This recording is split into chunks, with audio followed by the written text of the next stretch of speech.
Salut tout le monde, bienvenue à cette quatrième vidéo sur le jeu Pax Hispanica qui sera publié par Ion Game Design en 2024. Dans cette vidéo, nous allons voir le cycle de vie des colonies et des missions. Alright, on va lâcher, là, j'ai même pas placé le petit bonhomme, esti. On va lâcher le board de philosophie un petit bout, là, puis on va vous instruire sur quelques éléments de la map. Alors, sur la map, il y a des sea zones là, qui sont les espèces de. Les sea zones avec les têtes de mort puis un nom, mais il y a aussi des land zones qui sont d'un brun, ma foi, qui varie en teinte. Puis, c'est deux concepts intéressants. Là. Par exemple, le Honduras, c'est une land zone, mais qui touche à la fois à la sea zone de Roatan et à celle de Old Providence. OK? Fait qu'il faut. Comme je dis, c'est ces deux concepts qui sont quand même distincts et qui sont importants pour la suite des choses. Une des actions intéressantes que vous allez vouloir faire quand même assez tôt dans le jeu, là, puis vous avez pas besoin de regarder plus loin que le deck de mission pour ça. Là. Puis là, mission, il faut comprendre ici que mission, pas dans le sens de c'est une quête que je dois accomplir, mais mission dans le sens de missionnaire, là, puis d'instruire et d'enseigner la bonne religion là, aux indigènes des Caraïbes. Toutes les cartes de mission, sans exception, ils vont avoir un mix d'icônes, mais ils vont toujours avoir systématiquement au moins une icône de Bible ici, qui est une action très classique. Là. Fait que si vous voulez absolument fonder une mission, vous pouvez être sûr, même si vous pigez aveuglément dans ce deck-là, vous allez toujours avoir au moins une, peut-être même deux des fois, là, symboles comme ça. Fait que si vous décidez de faire cette action-là, qui est l'action de fonder une mission, on va prendre le français à tout seigneur, à tout honneur, vous allez prendre une de vos bibles de votre player board, puis vous allez venir la colisser sur ce que le jeu appelle un site de tribu, qui sont les carrés pointillés comme ça, là. Un site de tribu qui contient un indigène, c'est-à-dire un meeple blanc. N'importe lequel. On va voir plus tard quand on va comprendre qu'il y a des avantages à les mettre à certains endroits, là. Mais par exemple, on va faire ça simple, on va dire que le français vient s'installer ici là, à Borburata. Fait que là, vous allez prendre votre Bible, vous allez tasser temporairement le petit indigène, vous allez mettre votre Bible ici, vous allez recoller ici l'indigène par-dessus. Fait que là, ça, thématiquement, vous êtes en processus d'enseigner la vraie religion à ces indigènes-là. Ok, il y a une petite mission là, avec des petits missionnaires qui sont là, puis qui jasent ça aux indigènes qui sont là. Et ça, le fait d'avoir une Bible comme ça avec un indigène par-dessus, le jeu appelle ça une visita. Je me donne même pas la peine de traduire, là, mais en tout cas, c'est des termes eklundiens assez techniques. Là. Fait qu'une visita, c'est donc une Bible avec un indigène par-dessus. Et ça, par exemple, ce que je peux vous dire assurément, c'est que c'est extrêmement fragile. Si vous laissez ça comme ça, c'est pas pire. Puis là, quel est l'intérêt de ça? Vous allez dire, bon, Chris, si c'est fragile, j'en ferai pas. N'oubliez pas que votre but principal, ou presque dans la vie, c'est de vous débarrasser, entre guillemets, du plus de Bibles possible et du plus de disques possible. Pour augmenter vos valeurs de sway et de reach, ça, vous savez déjà à quel point c'est important. C'est le nombre d'actions que vous jouez, c'est le nombre de cartes que vous pigez, c'est votre hand limit. C'est important, Chris. C'est pour ça qu'on prend des chances des fois puis qu'on fait ça, même si c'est risqué. Une façon relativement simple, mais des fois c'est plus facile à dire qu'à faire, de renforcer cette affaire-là, c'est avec une action que le jeu appelle l'action de literacy, qui est symbolisée par ce livre-là ici, et qui parfois, gardons ça, se trouve sur des cartes de missionnaires également. Fait que là, on va prendre un exemple que le français avait un sway de 2, fait qu'il pouvait donc faire deux actions sur sa carte. Il a commencé par fonder une mission, puis avec sa deuxième action, il va faire l'action de literacy. Si on va voir c'est quoi, c'est la dernière en bas dans la colonne du milieu. Là. Ça dit de choisir n'importe quel visita, de flipper sa tuile et de convertir l'indigène qui est dessus en un citoyen de notre couleur. Tabernacle. Qu'en est-il de ça? Fait que là, d'abord, bon, on va y revenir au sort de cet indigène-là. Je peux-tu recolisser ça ici? Oui. Puis là, ben, je sais pas pourquoi ils disent de flipper la tuile. Là, j'ai pas vu le jeu physique encore. Là. Mais dans TTS, là, on va venir colisser cette espèce de patente-là par-dessus ou autour. C'est-tu pas satisfaisant, ça? Par-dessus ou autour de notre espèce de visita. Puis là, on va venir mettre, chaque joueur a 5 meeples de sa couleur. Le français va venir mettre vraiment un français ici. Thématiquement, qu'est-ce qui est arrivé à force d'enseignement, puis peut-être une coupe de coups de fouette, puis de claques en arrière de la tête, mais les indigènes ont fini par comprendre, adhérer à la bonne religion, puis non seulement ça, mais on les a instruits, literacy, on leur a appris à lire, on les a alphabétisés, puis ce sont maintenant devenus des citoyens français à part entière. Puis là, notre mission par le fait même a pris de l'ampleur, puis c'est rendu ce que le jeu appelle une cathédrale. Donc, une visita comme ça, avec une patente tout le tour, puis un citoyen de votre couleur dessus, le jeu appelle ça maintenant une cathédrale, pas des farces. Puis à noter qu'on ne se débarrasse pas, on pitche pas l'indigène au bout de nos bras, il est là, puis il est disponible pour être. En tout cas, il pourrait revenir sur le board éventuellement. Là, on est limité dans le nombre de pièces pour bien des affaires dans ce jeu-là. Fait qu'il a été temporairement remplacé, mais c'est juste que les indigènes qui étaient là sont devenus de bons citoyens français. Et une cathédrale, c'est beaucoup plus utile et c'est beaucoup plus solide. C'est moins fragile que pouvait l'être une visita. On tourne la page là-dessus temporairement, mais on va y revenir. L'autre action extrêmement populaire en début de game, donc c'est ça, s'il vous plaît, et que vous êtes sûr à 100% encore là de trouver dans le deck de colonie cette fois, c'est la fameuse action on doit appeler ça colonisation, qui est ici, qui est représentée par un disque. Fait que quand vous jouez ça encore là, le français il joue ça, on va changer le mal de place, le Dutch joue ça, il décide de fonder une colonie, à ce moment-là, il va prendre un disque de son player board, puis il va venir le calisser cette fois-là sur un cercle pointillé qui est vacant. Et seul l'Espagnol peut bâtir des colonies sur les cercles qui sont beurrassés de mauve, comme ça ici, et toutes les autres factions doivent utiliser ce que le jeu appelle des sites de squatters, c'est-à-dire que même si on sait que tout ça ou presque appartient à l'Espagne, on s'en vient subtilement s'installer à une place en espérant qu'on ne se fera pas chicaner par le méchant espagnol. Donc l'espagnol ne peut pas colisser de disques là-dessus. De toute façon, l'espagnol n'a aucun intérêt, il n'en a rien à colisser à court terme de ces disques qui sont tous sur la map et il a donc un souhait de 3. Fait que par exemple, le Dutch pourrait venir fonder une colonie ici, that's it, pour cette action. Vous colissez un disque dans un cercle qui est vacant, puis that's it. Ça devient une colonie qui en ce moment n'a pas de main-d'œuvre. Situation qui ne durera pas très longtemps, mais tu sais, on vient de déplier bagage, on vient de s'installer, puis on dit bon, si là, fait que, on commence-tu à travailler tout le monde? Et on exclut la personne qui parle, comme vous allez voir dans ce jeu-là, c'est pas les Dutch qui vont commencer à travailler, c'est fort probablement des esclaves. Mais anyway. Avec cette action-là, tant qu'à en parler, au lieu de fonder une colonie, vous pouvez aussi prendre une de vos colonies existantes, puis venir colisser une fortification autour. Regardez-moi ça, c'est plaisant. Hey, Chris, ma belle cathédrale française. Ouais, c'est peut-être plus plaisant dans la vraie vie que dans TTS. Bon, anyway, reste couché. Couché. OK. Fait que vous venez crisser des fortifications autour d'une colonie. Essentiellement, ça va beaucoup aider à sa défense. Parce qu'une colonie, je vais pas trop le faire d'emblée, mais c'est fragile, ça aussi. Une colonie fortifiée, ça l'est déjà un petit peu moins.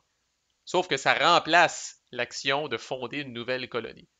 Fait qu'encore là, tu sais, à quoi ça sert d'avoir autre souhait? Ben, quelqu'un qui a 2 de souhait peut faire comme première action de fonder une colonie et comme deuxième action, étant donné que cette icône-là est présente une deuxième fois sur la carte, pourrait la fortifier tout de suite, c'est légal de faire ça. Mais avec une seule icône, une seule action de colonisation, si vous n'avez pas de colonie en jeu, le mieux que vous pouvez faire, c'est coller une colonie, puis la fortification devra attendre, hélas. Ou même si vous avez une carte avec les 2 actions, mais que vous avez un souhait de 1, vous pouvez faire seulement une action avec la carte et vous êtes fourré. À la prochaine phase de Goods, nous allons skipper le cathédrale refresh pour l'instant. Il y a une phase ou whatever qui s'appelle le Labor Acquisition, l'acquisition de main-d'œuvre. Et c'est à cette phase-là, dans l'ordre de tour, que chaque joueur va checker ses colonies qui n'ont pas de main-d'œuvre en ce moment et il va devoir désespérément aller se chercher de la main-d'œuvre. Et je dis désespérément parce que sinon, regardez ce qui vous attend ici tout de suite après. Ce que le jeu appelle le colony die-off, c'est que suite à l'acquisition de main-d'œuvre, s'il y a des colonies qui n'ont pas de meeple dessus, elles crèvent. Qu'elles soient fortifiées ou non, on s'en calisse. Puis même s'ils ont des trésors dessus, on y revient dans 2 secondes. Tout ça décalisse, la colonie est démantelée. Le monde là, on crevé de faim, ou ça n'a jamais levé, ou ça n'a jamais pogné, ou peu importe, là, mais là, c'est terminé. Fait que vous devez, de toute façon, c'est pas un choix, le jeu dit, vous devez, si possible, engager de la main-d'œuvre pour travailler à votre colonie. Scénario 1, ben, les deux premiers scénarios, c'est ce que le jeu appelle des kidnappings. C'est très chic. Fait que scénario 1, vous pouvez kidnapper un indigène qui se trouve soit sur son site de tribu, ça c'est la première option, ou sur une visita.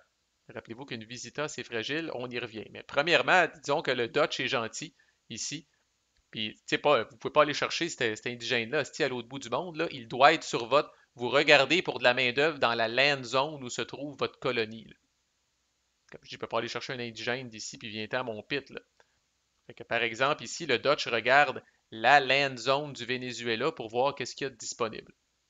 Puis là, il se dit, tiens, il y a un esclave ici potentiel qui se tourne les pouces. Excusez. Je réalise que c'était pas beau dans ce temps-là, mais écoute, vaut mieux. Je trouve ça toujours plus facile d'expliquer un jeu avec humour. Fait que, il dit à cet indigène-là, en fait, il le kidnappe et il dit, viens travailler ici. On va appeler les choses telles qu'elles sont. Là. Fait que là, voilà, c'est fait. Cette colonie-là, maintenant, comme je dis, il y a de la main-d'œuvre. C'est une main-d'œuvre d'esclave, mais elle est correcte, elle va survivre, elle est immunisée aux colonies d'Ayof. Fait que ça, c'est la première option. Deuxième option. Comment ça que. Ouais, Chris, veux-tu bien être drette, c'ti? Supposons qu'on a un. C'est donc bien poche, ça, Chris. Bon, c'ti, ça m'énerve. Qu'est-ce qu'il y a sur le borbu? C'est-tu le coin du fort qui gosse? En tout cas. Supposons qu'on est dans une situation comme ça. Le Dutch peut également kidnapper. Puis même s'il y avait un meeple blanc ici, là, le Dutch peut décider consciemment, évidemment, c'est probablement ça qu'il va faire, à moins qu'il y ait un deal quelconque avec le français. Il peut dire, ben, je kidnappe les indigènes qui sont ici dans la visita, qui est pas très bien défendue, apparemment, puis venez-vous-en travailler. Et là, à ce moment-là, bye bye. Ça retourne sur le player board du français, la visita crève, quand on disait que c'était fragile. Alors, thématiquement, le Dutch croise le français sur la rue, là, puis il dit qu'est-ce que tu fais? Tu n'es pas en train d'essayer d'enseigner quelque chose euh, à ces indigènes-là. Ils comprendront jamais rien. Esti. C'est bien mieux qu'ils viennent travailler chez nous. Là, let's go. Si j'ai ramasse, esti, puis ils s'en viennent travailler chez nous. Fait que là, le français, ah ben là, Chris, j'ai plus personne à qui enseigner la Bible. Fait que je calisse mon camp. Fait que la visita s'en va. Puis le Dutch a eu son, sa main-d'œuvre. Fait que vous kidnappez d'un site tribal dans la même land zone ou vous kidnappez d'une visita dans la même land zone. OK? À noter que le citoyen français qui était dans une cathédrale tantôt, ça c'est un autre paire de manches, c'est la troisième option, on y arrive dans 2 secondes. Fait que là, on a vu les deux options de kidnapping. À noter que chaque land zone a un endroit, un site de rébellion. Dès que vous avez des rebelles dans un land zone, que ce soit des rebelles contre les taxes ou des rebelles contre l'esclavage, aucun kidnapping n'est possible.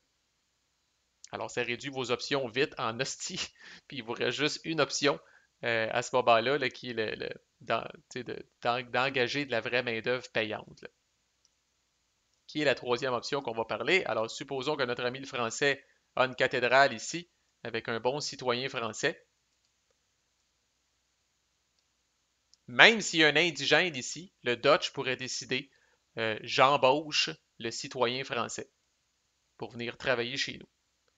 Fait que là, c'est beau, là, c'est le fun, là, votre église est construite, vos bancs sont installés, l'hôtel, puis tout le kit, puis le micro, puis les speakers là, pour le prêtre. Là. Fait que vous avez fait tout ce que vous aviez besoin de faire. Maintenant, venez-vous-en travailler chez nous, c'est pas mal plus payant. Et ce faisant, le Dutch doit donner une pièce aux Français. Alors, c'est vraiment, on verse un salaire, là, c'est comme ça que le jeu illustre thématiquement. Alors là, maintenant, on paye. Donc, le Dutch paye un salaire aux joueurs français, donne une pièce aux joueurs français, et le joueur français ne peut pas refuser. C'est la vie. C'est comme ça. Puis il prend sa pièce. À noter que si ça ici, c'était une colonie française, le français, lui aussi, a les deux options, pourrait kidnapper cet indigène-là ou pourrait employer son propre citoyen, et à ce moment-là, le français paye une pièce à la banque. Parce que croyez-le ou non, des citoyens, ça ne travaille pas pour rien, ça travaille pour du salaire, contrairement aux esclaves. Alors, dans un cas comme ça, le français doit payer une pièce à la banque parce qu'il emploie son propre citoyen.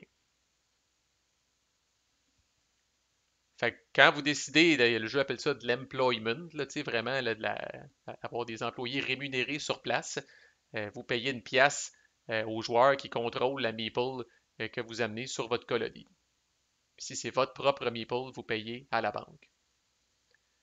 Et ça nous amène à parler de la deuxième truc dans le Goods Order, le cathédrale refresh. Pensez-y 2 secondes. Qu'est-ce que vous pensez que ça veut dire? Eh bien oui, ça veut dire qu'à ce moment-là, dans le tour, si des cathédrales, non pas des visitas, si des cathédrales sont vides, vous venez crisser un citoyen de votre couleur dessus. Alors ça se renouvelle, c'est une ressource renouvelable, ça, les humains. Nous sommes une ressource renouvelable. Alors il y a d'autres Français qui sont arrivés et qui ont commencé eux autres aussi à travailler après l'Église. Donc c'est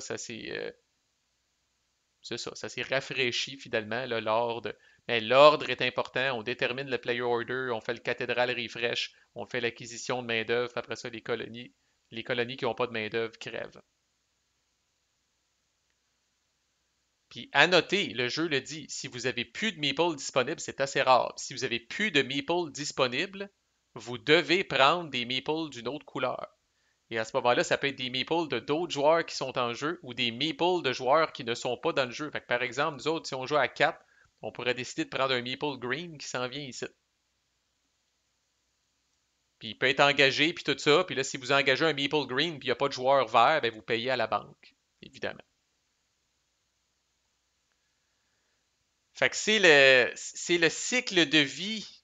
J'appelle ça moi, le cycle de vie, justement, là, des colonies puis des bibles. Euh, Puis, tu sais, c'est le genre d'affaire, là, je vous ai expliqué les mécaniques. Comme mécanique, c'est relativement simple, mais vous maîtriserez pas ça tant que vous n'aurez pas joué une game. Puis vous allez faire des erreurs vraiment épaisses dans votre première game, c'est-à-dire que vous allez colisser une colonie, puis 2 secondes après, vous allez vous rendre compte, ah, ben, je suis pas capable d'aller me chercher de la main-d'œuvre. Vous allez colisser une Bible qui va devenir une visita, puis vous allez dire, ah, j'avais pas pensé que tu pouvais kidnapper, tu jouais après moi, puis tu avais pris une carte du deck de colonie, puis j'avais pas pensé que tu pouvais kidnapper mes indigènes, puis que là, ma visita allait crever. Ça va vous arriver, ça, OK? Mais l'ordre de joueurs, les cartes que les joueurs ont pris, le player order, justement, dans quel ordre qu'on va jouer nos affaires, ça va déterminer où est-ce qu'on va colisser nos affaires pour être safe. Puis au début, là, juste comme ça, dans les airs, c'est impossible de maîtriser ça tant qu'on ne l'a pas vu. On va faire ces erreurs-là au début, ça va faire mal. Mais écoute, c'est le métier qui rentre, dites-vous que c'est pas si pire que ça. Quelques petites affaires en terminant. Il existe une action, Pierre de Rosette, s'il vous plaît. Où est-elle là-dessus? Où est-elle là-dessus? Le slave trade à peu près au milieu. Ben, il m'a zoomé de même, c'est plus facile, là, slave trade ici. Icône de bonhomme.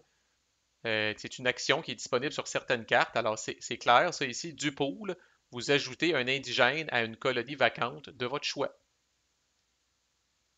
Alors, je suis le français, je suis dans une situation comme ça, je joue une carte, ça doit être surtout dans le deck de colonie, ça.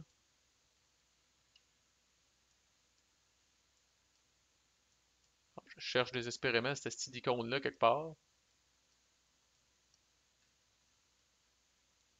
Tabarnak, celle-là, elle a trois actions de colonie, sacrément. Bon, visiblement,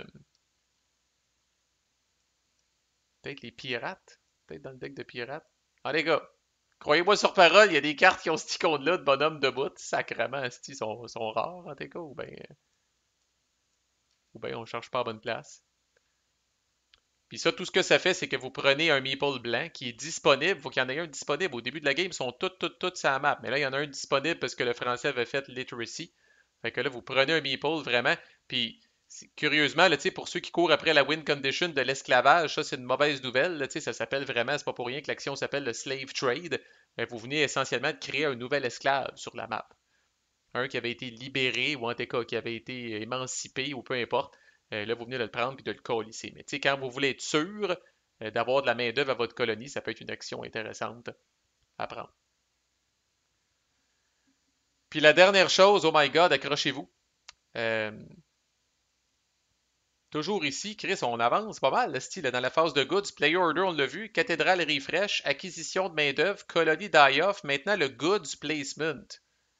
À chaque phase de goods, vous allez avoir deux icônes de biens qui sont comme pas nécessairement populaires, c'est pas le bon mot, mais des biens qui sont comme Pas en demande non plus, là, mais des biens que c'est facile à produire là, pour une raison X, puis j'ai aucune idée s'il y a de l'aspect thématique là-dedans, là, mais bref, en 1598, ces deux godus-là, là, tu sais, là, ça nous sortait par les oreilles. On avait en crise des perles, visiblement, là, puis ça, ils appellent ça quoi? Salt pan, cette patente-là.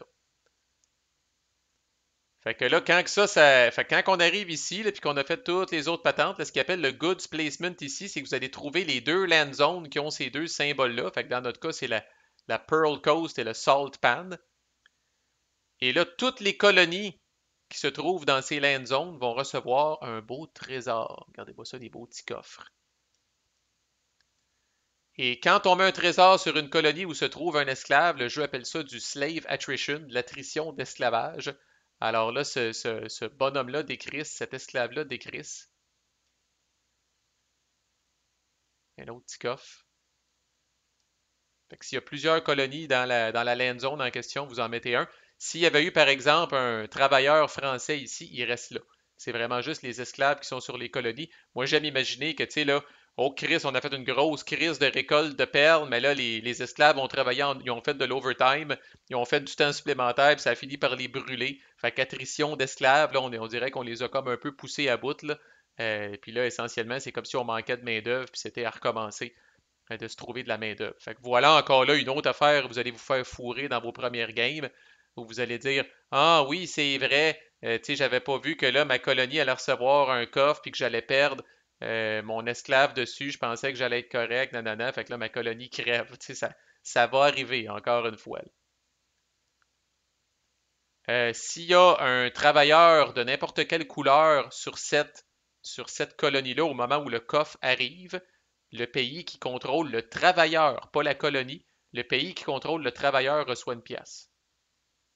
Alors encore là, de la manne de vendre ces biens-là qui sont en quantité abondante, là. Euh, on dirait que là, le propriétaire de la colonie est tellement content qu'il donne une augmentation de salaire à tous les travailleurs qui sont là. Good job, tout le monde. Fait que, par exemple, dans une situation comme ça, mettons qu'il y avait eu un esclave ici, il s'en va. Puis mettons qu'il y avait eu un travailleur bleu ici, au moment où le coffre arrive, le français fait une pièce. Puis même si c'était une colonie du Dutch, comme on a vu tantôt avec un travailleur français, c'est le français qui fait une pièce. On ne met pas de trésor s'il y a déjà un trésor qui est là. Si jamais ça peut arriver, il n'y a pas de colonie dans la land zone qui produit quelque chose, ben, tough luck, il y avait le sel, puis les perles vont moisir dans la terre ou au milieu de l'océan ou peu importe, puis on vient de perdre une opportunité. Fait que vous collissez un coffre sur toutes les colonies qui sont là, décollissez l'esclave s'il y en a un, vous touchez pas aux figurines de couleur s'ils sont là. Au contraire, les propriétaires de ces figurines de couleur-là reçoivent une pièce par coffre qui a été mis sur leur colonie. Et là, vous aurez deviné que là, ça, c'est des biens qui sont prêts à partir et qui sont prêts à être ramassés par les bateaux pour être amenés en Europe. Parce que vous n'êtes pas au bout de vos peines avec ce jeu-là, mais je pense vous avoir tout dit sur le cycle de vie des colonies et des missions. Si, bon, c'est quelque chose. 4.5 sur 5. Si vous trouvez ça trop compliqué, revenez au Monopoly ou au Serpent et Échelle. Sinon, restez avec nous pour la suite. À plus.